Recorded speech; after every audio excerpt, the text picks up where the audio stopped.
Minority ನಾನು ಹೇಳ್ದವ್ರಿಗೆ ಕೊಡಬೇಕು. ಯಾರು ಹೇಳಿದ್ರು ಆ ಥರ? ನಿಮ್ಮ ಡಿಸ್ಟ್ರಿಕ್ಟ್ ಇನ್ಚಾರ್ಜ್ ಮಿನಿಸ್ಟರ್ ಅವರು ಹಂಗೆ ಹೇಳ್ತಿದಾರಂತೆ ಅಂತ ನಾನು ಕೇಳ್ಪಟ್ಟೆ ಅದಕ್ಕೊಂದು ಅಷ್ಟೇ. ಎಕ್ಸಾಂಪಲ್ ಹೇಳ್ತೀನಿ. ಅವ್ರು ಯಾರು ಮೈನಾರಿಟಿ ಕ್ಯಾಂಡಿಡೇಟ್ ನೀನೇ ಆಗ್ಬೇಕಂತ ಹೇಳೋಕ್ಕೆ?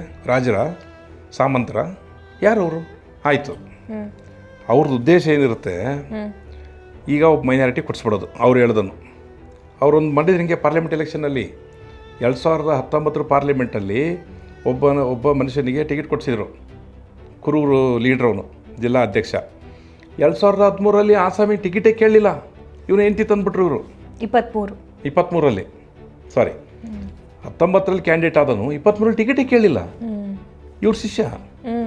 ಆ ಪರಿಸ್ಥಿತಿ ಇಲ್ಲಿ ಅಷ್ಟೇ. ಈಗ ನಾಳೆ ಏನು ಮಾಡ್ತಾರೆ, ನಾನು ಸುಮ್ಮನೆ ನಿಮ್ಗೆ ಎಕ್ಸಾಂಪಲ್ ಹೇಳ್ತೀನಿ. ಈಗ ಒಬ್ಬ ಮೈನಾರಿಟಿಗೆ ಇವ್ರು ಹೇಳಿದವ್ರು ಕೊಡಿಸ್ಬಿಡ್ತಾರೆ. ಅವ್ನು 100% ಸೋಲ್ತಾನೆ. ಸೋಲ್ಸೋಕ್ಕೆಲ್ಲ ಇವರೇ ಮಾಡ್ತಾರೆ ಕೆಲಸ.